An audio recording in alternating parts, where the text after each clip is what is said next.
Hello दोस्तों, अगर आप कक्षा 10 के स्टूडेंट हैं और 2023 में 16 फरवरी को हिंदी का पेपर देंगे तो यह वीडियो आपके लिए सबसे ज़्यादा महत्वपूर्ण है, क्योंकि आज की इस वीडियो में मैं आप लोगों को क्लास 10th हिंदी का वायरल प्रश्न पत्र का हल कराऊंगा, जो कि आपके बोर्ड एग्जाम के पॉइंट ऑफ व्यू से बहुत ही महत्वपूर्ण है। अतः आप इस वीडियो को अंत तक देखें, जिससे कि आप सभी लोगों को अपने बोर्ड एग्जाम में किसी भी प्रकार की कोई भी दिक्कत ना रहे और अपने बोर्ड एग्जाम में अच्छे से पेपर को अटेम्प्ट करें और उसमें 90+ मार्क्स स्कोर करें। इसीलिए इस वीडियो को अंत तक देखते रहें व इस वीडियो को हमारे दोस्तों के साथ, अपने दोस्तों के साथ शेयर कर दें। वीडियो को लाइक कर, अगर अभी तक हमारे चैनल को सब्सक्राइब नहीं किया है तो सब्सक्राइब कर लें, जिससे कि आपको हमारी किसी भी नोटिफिकेशन की वीडियो सबसे पहले मिल सके। सबसे पहले हम इसमें अपने क्वेश्चंस की ओर चलते हैं।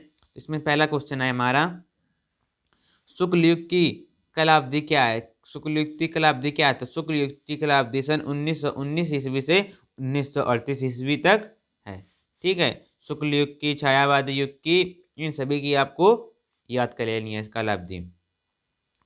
दूसरा नंबर क्वेश्चन आता है, छायावादित्व युग के प्रमुख कवि का नाम लिखिए। प्रमुख कवि का नाम लिखना है। कौन कौन देख लेते हैं ऑप्शन। रामधारी सिंह दिनकर, डॉक्टर राजेंद्र प्रसाद, अध्यापक पूर्ण सिंह, रामचंद्र शुक्ल। तो इसका राइट आंसर है वो है रामधारी सिंह दिनकर। और रामधारी सिंह दिनकर की एक रचना है कौन? अर्धनारीश्वर। अर्धनारीश्वर, ठीक है, इसको आप याद कर लें। और अर्धनारीश्वर किस विधा की रचना है? तो यह निबंध विधा की रचना है। इन सभी क्वेश्चंस को आपको या नोट करते जाना है या मेरे साथ तो मतलब याद करते जाना है। उसके बाद तीसरा नंबर क्वेश्चन देखते हैं अपना हम, भगवत सरल उपाध्याय द्वारा रचित निबंध कौन सा है? इसमें से बताना है हमें। ठूटा आम, दृष्टिकोण, नदी के द्वीप, ठेले पर हिमालय। जो इसका है वो है ठूटा आम। किसकी है? भगवत सरल उपाध्याय जी की। ठीक है, उसके बाद हमारा चौथा नंबर क्वेश्चन आता है, रसमीमांसा के लेखक कौन है? रसमीमांसा के लेखक कौन है? आचार्य रामचंद्र शुक्ल, गुलाब राय, भगवत सरल उपाध्याय, जयप्रकाश भारती। तो इसका राइट आंसर है वो है जयशंकर प्रसाद जी। और आपको जयशंकर प्रसाद जी की एक और रचना हमें कमेंट बॉक्स में बतानी है, जयशंकर प्रसाद जी की। उसके बाद शुक्ल युग के प्रमुख इतिहासकार कौन है? शुक्ल युग के प्रमुख इतिहासकार हमें बताना है। तो डॉक्टर राजेंद्र प्रसाद, हजारी प्रसाद द्विवेदी, बाबू गुलाब राय, इनमें से कोई नहीं। जो इसका राइट आंसर है वो है बाबू गुलाब राय। ठीक, अब बाबू गुलाब राय की एक रचना है कौन सी? मेरी असफलताएं। ये आपके बोर्ड एग्जाम में बहुत बार पूछी जाती है, मेरी असफलताएं। ठीक, इसे आप लिख लेना, मेरी असफलताएं। और मेरी असफलताएं किस विधा की रचना है? तो मेरी असफलताएं आत्मकथा विधा की रचनाएं हैं। ठीक है, इसे आप लिख लेना। फिर हमारा आता है क्या नंबर? छठवां नंबर क्वेश्चन, निम्न में से आधुनिक काल की विशेषताएं कौन सी हैं? और इसका मैं आपको फुल सॉल्यूशन कराऊंगा इसी वीडियो में, इसीलिए इसको आप अंत तक देखते रहें। क्या है छठवां नंबर क्वेश्चन? निम्न में से आधुनिक काल की विशेषताएं कौन सी है? कौन कौन सी है? ऑप्शंस देख लेते हैं। जीवन के यथार्थ की प्रधानता, वैदिकता का प्रधानता, विकल्प का व खा दोनों। तो यही गा नंबर, विकल्प का व खा दोनों, यही इसका राइट आंसर है। उसके बाद हमारा सातवां नंबर क्वेश्चन आ जाता है, साकेत महाकाव्य की किसकी रचना है? साकेत जो महाकाव्य है वह किसकी रचना है? मैथिली सरलगुप्त, जयशंकर प्रसाद, हरिऔध नागार्जुन। किसकी है? मैथिली सरलगुप्त की। ठीक है, और आपको ये कमेंट बॉक्स में बताना है कि साकेत किस विधा पर आधारित रचना है। तो साकेत रचना किस विधा पर आधारित है। उसके बाद आता है हमारा आठवां नंबर क्वेश्चन, प्रकृतिवाद युग के किन्हीं दो प्रवृत्तियां एवं विशेषताएं लिखिए। प्रवृत्तियां लिखनी है और उसकी विशेषताएं लिखनी है। तो इसका जो आपको आंसर कमेंट बॉक्स में हमें बताना है, क्योंकि मैं भी तो देखूं कि आपकी किस प्रकार की पढ़ाई चल रही है। उसके बाद हमारा 9वां नंबर क्वेश्चन आता है, निम्न में से रीतिकाल के प्रमुख लेखक कौन से हैं? रीतिकाल के हमें प्रमुख लेखक को बताने हैं। इनमें से कौन है देख लेते हैं।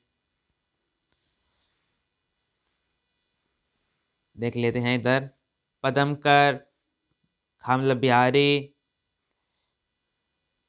और घा है सूरदास। विकल्प है विकल्प का व खा दोनों। तो इसका जो राइट आंसर है वो है पद्माकर और बिहारी, मतलब इसका का नंबर राइट आंसर है। और बिहारी जी की एक रचना है कौन? बिहारी सत्साई, इनकी एक प्रसिद्ध रचना है, बिहारी जी की रचना है एक। फिर हमारा 10वां नंबर क्वेश्चन आ जाता है, ललित ललाराम के रचयिता कौन है?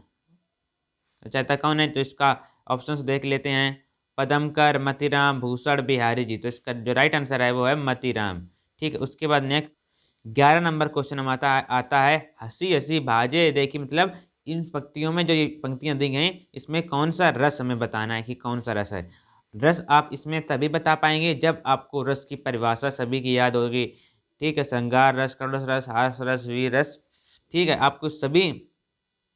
आपको जब उसके वो पता होंगी तभी आप इसका आंसर दे पाएंगे।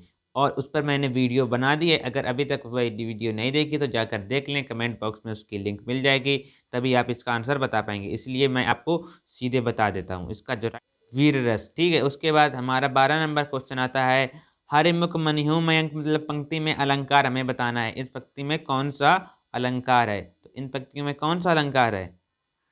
उपमा अलंकार है, क्योंकि क्या बोला है, मुख मनु मयंक, मतलब मुख के समान मयंक है, मतलब इसमें कहा गया है मुख के समान मयंक है। और मयंक आपको बताना है कि किसका पर्यायवाची है, कमेंट बॉक्स में हमें। ठीक है, अब बता देता हूँ, मुख किसका पर्यायवाची है? चंद्रमा का। मतलब जो मुख है, मुख के समान किसको बताया गया है? चंद्रमा को। जब उपमेय में उपमान की संभावना या तुलना की जाए तो कौन सा अलंकार होता है? उपमा अलंकार। तो इसका राइट आंसर हो जाएगा उपमा अलंकार। उसके बाद हमारा 13 नंबर क्वेश्चन आता है, लिखत कर 13 नंबर क्वेश्चन आता है, लिखत कर लोहित लेख, मतलब इन पंक्तियों में, मतलब जो पंक्तियां दी गई हैं इसके पहले व तीसरे चरण में कितनी कितनी मात्राएं हमें बतानी है। सबसे पहले मैं बता देता हूँ, इसमें पहले व तीसरे चरण में 11-11 मात्राएं हैं, और आपको ये बताना है कि यह कौन सा छंद है। ठीक है, रोला छंद है कि सोरठा है कि दोहा है, आपको ये बताना है। ठीक है, उसके बाद 14 नंबर क्वेश्चन हमारा आता है, सुदर्शन शब्द में उपसर्ग है। सुदर्शन शब्द में कौन सा उपसर्ग है? तो कौन है उपसर्ग? सु, सुदर्शन, तो क्या आ गए आएंगे? सु, मतलब ये इसका राइट आंसर हो जाएगा। उसके बाद 15 नंबर क्वेश्चन है, घबराहट शब्द में प्रत्यय है, कौन है? बहुत आसान है, क्या? हट, घबरा हट, अंत में क्या आ रहा है? हट, तो इसमें भी हट आ गया। उसके बाद भवानी शंकर में समास है, भवानी शंकर में हमें समास बताना है। तत्पुरुष समास, द्विगु समास, बहुब्रीहि समास, द्वंद्व समास। जो इसका राइट आंसर है कौन है?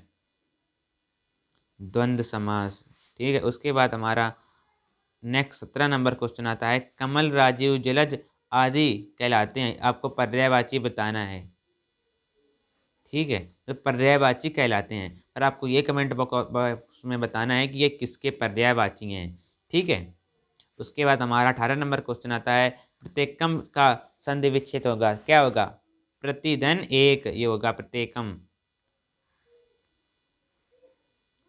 मधुसी रूप में मधु का शब्द है, इसको आप दोनों के आंसर आपको कमेंट बॉक्स में बताने हैं, क्योंकि एक एक नंबर के, और आपको जैसे मधु आपको या तो जो शब्द होते हैं या तो मधु के याद कर लेने हैं, या तो फिर नदी के, या तो फिर आपको फल के। इन तीनों में से आप कोई भी एक याद कर लें, एक याद कर लेंगे तो उसी पैटर्न पर ये सभी नदी के, फल के, मधु के उसी पैटर्न पर होते हैं, उसी से आप बनाकर फिर लिख देंगे। और इसके भी आप अगर पट धातु के याद कर लेंगे, ठीक है, पट धातु या हस्त धातु होते तो आपको याद हो जाएंगे। ये पट और हस्त ज़्यादा पूछता है, पट धातु के और हस्त धातु के ये ज़्यादा पूछता है एक एक नंबर के। उसके बाद लेते हैं, निम्नलिखित गद्यांशों में से किसी एक के नीचे दिए गए प्रश्नों के उत्तर हमें देने हैं। या तो का मतलब का जो है, और या फिर ये खा, इसमें में से किसी एक का हमें अर्थ लिखना होता है। क्या है क्वेश्चन जो नीचे दिए गए हैं? क्या क्वेश्चन है? प्रस्तुत गद्यांश का संदर्भ लिखना है, इसका हमें संदर्भ लिखना है, किस पाठ से आया है, इसके लेखक कौन है। फिर गद्यांश में रेखांकित अंकों की व्याख्या करनी है, जो रेखांक इसमें चली है इसकी हमें व्याख्या करनी होती है। व्याख्या का मतलब होता है इसे अपने ही शब्दों में बढ़ा चढ़ा कर लिख देना, मतलब व्याख्या कर। जैसे इसमें 2 लाइनें रेखांकित हैं तो आप इसे 4 से 6 लाइनों में बढ़ा चढ़ा कर लिख दें। अब फिर एक क्वेश्चन आपके इसी से रिलेटेड पूछता है, ये सारा लिखा होता है इसी से रिलेटेड एक क्वेश्चन पूछ देता है, सरल होता है। 2-2 नंबर के होते हैं, 6 नंबर का आप गद्य का व पद्य का आते हैं। ठीक है, किस प्रकार से करने होते देख लेते हैं। और इसके मैंने 5 मोस्ट इम्पोर्टेंट हमारे लिए गद्यांश कौन है, पद्यांश कौन है, निबंध कौन है, जो कि आपका 9 नंबर का आता है। निबंध किस प्रकार से लिखना है, लिखकर भी मैंने बताया है। अगर अभी तक वह वीडियो नहीं देखी है तो जाकर देख लें। और आप बोर्ड एग्जाम में कॉपी किस प्रकार से लिखेंगे वह भी वीडियो नहीं देखी तो जाकर देख लें। कमेंट बॉक्स में सभी की लिंक मिल जाएगी। और आपको OMR शीट आपको किस प्रकार से भरनी है उस पर भी मैंने एक डिटेल वीडियो बना दी है। अभी तक वह वीडियो नहीं देखी तो जाकर देख लें किस प्रकार से करने है। जैसे हम संदर्भ किस प्रकार से लिखना होता है। संदर्भ लिखने के लिए आप क्या डालना है, संदर्भ पहले डाल देना है। संदर्भ फिर डालना है प्रस्तुत गद्यांश हमारी पाठ्य पुस्तक हिंदी खंड के संकलित पाठ, जो भी पाठ का नाम डाल देना है। पाठ से लिया गया है, इस पाठ के लेखक, जो भी उस पाठ के लेखक का नाम हो वो डाल दें। और उस वीडियो में मैंने जिसमें बताया है कि बोर्ड एग्जाम की कॉपी किस भरें, किस प्रकार से भरें, उस पर मैंने किसी भी गद्यांश व पद्यांश में किस पाठ से व किस रचयिता या लेखक से है उसकी मैंने ट्रिक बताई है। इसीलिए उस वीडियो को जाकर इस वीडियो के देखने के बाद ज़रूर देखें। फिर हमारा क्या जाता है 22वां नंबर क्वेश्चन। इसमें हमें पद्यांशों के उत्तर देने होते हैं। 3 प्रश्नों के उत्तर देने होते हैं, 2-2 नंबर के मारे होते हैं, तो हमारे 6 नंबर हो जाते हैं। ठीक है, इस प्रकार से आते हैं। आपको ये 3 क्वेश्चंस दिए गए हैं, इसके आपको लिखने होते हैं। इसमें भी वैसा ही सेम होता है। प्रस्तुत गद्यांश हमारे खंड काव्य या बोल सकते हैं या हिंदी से अवतरित पाठ, प्रस्तुत पद्यांश हमारे हिंदी खंड से अवतरित है। इसके यह मतलब जिस पाठ से आया उसका नाम लिख देना है और जिसके जो रचयिता हैं, देखिए पद्यांश में रचयिता होते हैं और गद्यांश में लेखक होते हैं, ये आपको याद रखना है। उसके बाद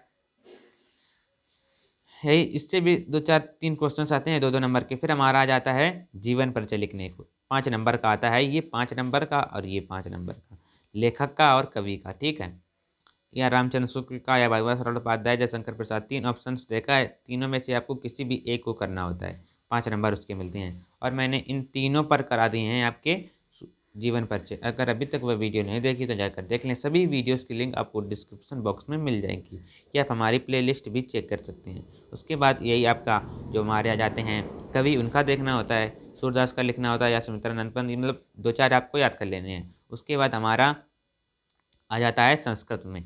संस्कृत के लिए आपके लिए 2 पार्ट सबसे मोस्ट इम्पोर्टेंट कौन कौन से, एक तो हमारा वाराणसी हो गया, दूसरा हमारा हो गया भारतीय संस्कृति। ये 2 पार्ट हैं जो आपके क्लास 10 16 फरवरी के लिए मोस्ट इम्पोर्टेंट है। इसीलिए इन 2 पार्ट का अर्थ आप अपने मन से ज़रूर हल करके जाएं। उसके बाद हमारा नेक्स्ट क्वेश्चन आता है क्या, ये जो क्वेश्चंस होते हैं इससे संस्कृत खंड से आते हैं। जैसे वीर केन पूछते, भारतीय संस्कृति आज थी। इन क्वेश्चंस को आप 2-3 क्वेश्चंस को याद कर लेना है। उसके बाद हमारे 2 क्वेश्चंस मतलब आ जाते हैं जिसे आप कह देते हैं श्लोक कहते हैं, जिसे आप इसका अर्थ लिखना होता है किस प्रकार। जैसे ये है सर्वे भवन्तु सुखिनः सर्वे सन्तु निरामया, सभी सुखी रहें, सभी निरोगी रहें, किसी को दुख न, मतलब पद्यांश, संस्कृत पद्यांश में से किसी एक संदर्भ मतलब इसका आप संदर्भ सहित अर्थ लिखेंगे कि यह किस पाठ से आया है। ठीक है, और इसका हिंदी में अनुवाद कर देंगे। बस आपको 5 नंबर मिल जाएंगे। 2 नंबर मिलेंगे आपको गद्यांश लिखने के लिए, मतलब संदर्भ लिखने के लिए, और 3 नंबर आपको मिलेंगे हिंदी में अर्थ लिखने के लिए। फिर हमारा आ जाता है एक आपको श्लोक लिखना होता है। आपको 3 श्लोक याद कर लेने हैं, क्योंकि 2 श्लोक तो यहाँ पर आ जाएंगे और एक श्लोक आपको लिखना होगा। तो आप 3 याद कर लें। अगर जो आपने याद किया होगा यहाँ वाला वो अगर यहाँ आ जाए, ये नहीं लिखा हो तो आप यहाँ पर लिख देंगे, क्योंकि यहाँ पर लिखा होता है अपनी पाठ्य पुस्तक से संस्कृत कंठस्थ किया हुआ एक श्लोक लिखें जो इस प्रश्न पत्र में ना आया हो, मतलब इसमें जो प्रश्न पत्र में ना आया हो। अगर आप इस दोनों में से किसी को लिखेंगे तो आपका वह मान्य नहीं किया जाएगा।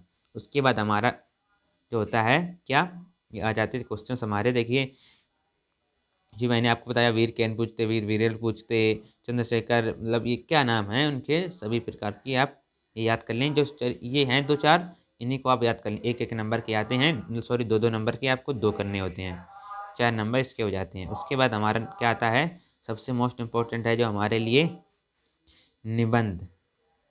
9 नंबर का आता है, इस बार आएगा आपके लिए कौन कौन से इसमें आप किसी एक का करना होता है। वरदान वरदान एवं अवसाफ, वन महत्व, बेटी बचाओ बेटी पढ़ाओ, जनसंख्या वृद्धि, बहुत सारे होते हैं। 5 मैंने आपके लिए मोस्ट इम्पोर्टेंट निबंध बता दिए हैं, उसके भी आप जाकर देख लें।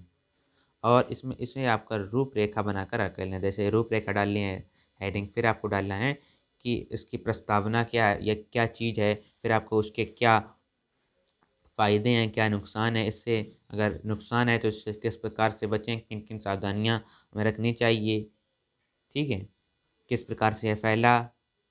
फिर ये खंड का आप करना होता है, सब में अलग अलग आता है, ठीक है। आप अपने जो क्लास टीचर हैं उनसे पूछ लें कि हमारे हिंदी के क्लास टीचर हैं, उनसे पूछ लें कि हमारे यहाँ पर कौन आता है, ठीक है।